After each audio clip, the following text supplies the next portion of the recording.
Let's start with product owner. Product owner.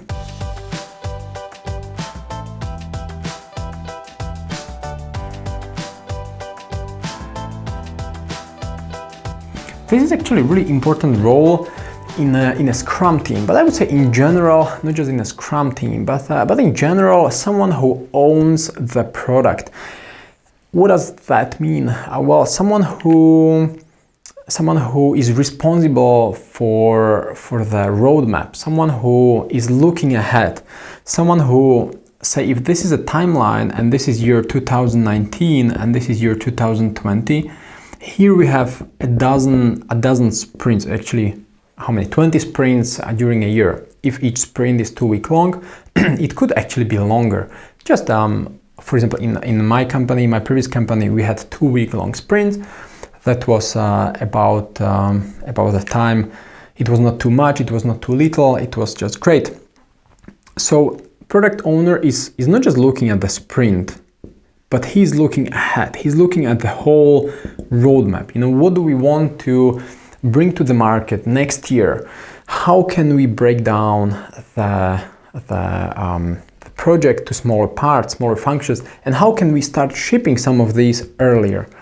Okay, so product owner is responsible for the overall mission. He's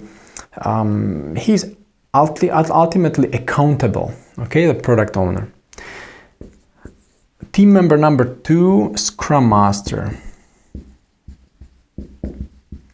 Scrum Master is someone who works with the team on a daily basis. Someone who is part of the team, and especially in my previous experience, I've seen the Scrum Master as someone who helps the team to be as productive as they could.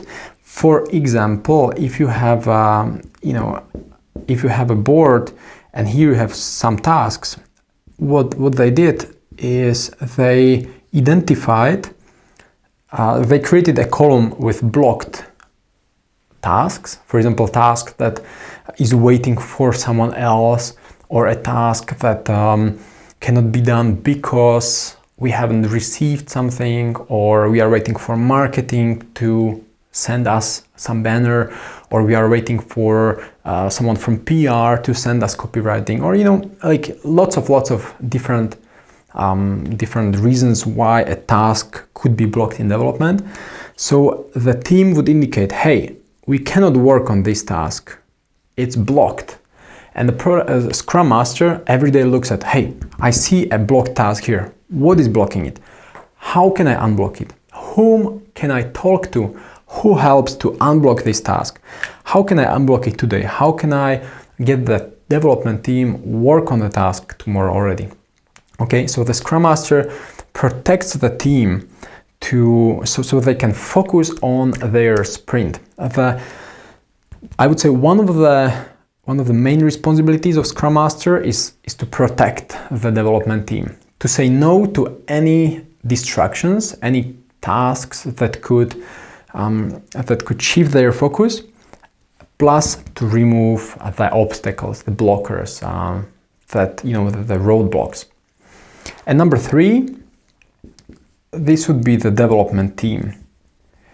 The development team in a Scrum team is a cross-functional, self-organizing, autonomous team, which means, say, there could be 3 people. Yeah, there could be 4 people. One is, say, backend developer, one is front-end developer, one is user interface designer. So there could be multiple people in this one team. They work together. They figure out how to get to how to deliver a function. Okay, so there's no one else telling them, hey, this is the way to do it. No, they are autonomous. They are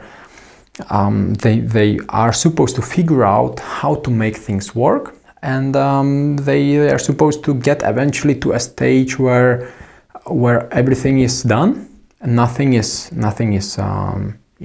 to do, nothing is in progress, nothing is blocked, and now everything is tested, so eventually everything is done. Okay, so this is the development team. Cross-functional, autonomous, self-functioning team in a Scrum environment, okay, in an agile environment. So these are the roles you need to be aware of: product owner, Scrum Master, and then the development team that consists of some of the roles you as a technical recruiter are recruiting.